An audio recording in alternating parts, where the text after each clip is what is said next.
Ciao a tutti, Madonna, ciao a te.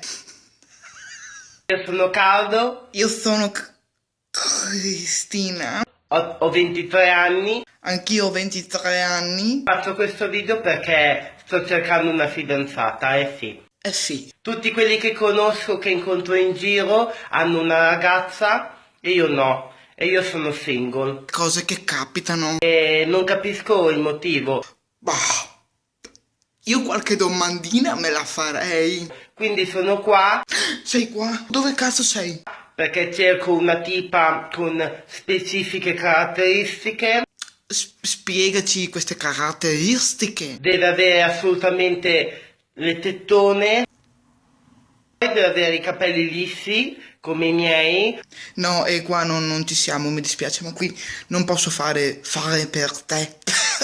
un po' Un po' unti. cioè un po', insomma, che abbia quell'effetto di selvaggio, che così sono più trasgressive, Più aggressive. intriganti.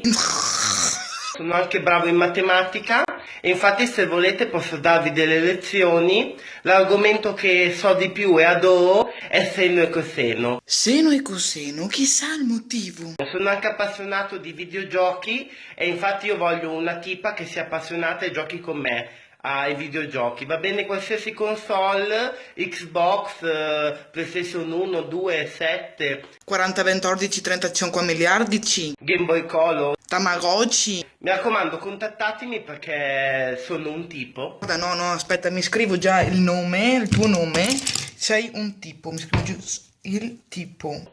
E mi sono anche fatto crescere la barba perché mi hanno detto che è simbolo di virilità e di mascolinità. Sì, soprattutto virilità. Mi raccomando, scrivetemi in privato alla pagina Facebook mia, Carlo Passera. Cavolo Passera, non avrei pensato avessi un cognome diverso da questo. Voglio assolutamente fidanzarmi prima di San Valentino. Beh, fidanzarti prima di San Valentino la vedo un po' dura. Mi raccomando, non offendetemi nei commenti perché se no prendo provvedimenti, Venderai provvedimenti. E condividete questo video perché voglio fidanzarmi e magari fidanzarmi prima di San Valentino e riuscire finalmente a Trombare. trovare la ragazza dei miei sogni. Grazie mille dell'attenzione, un bacio a tutte, ciao! Ciao.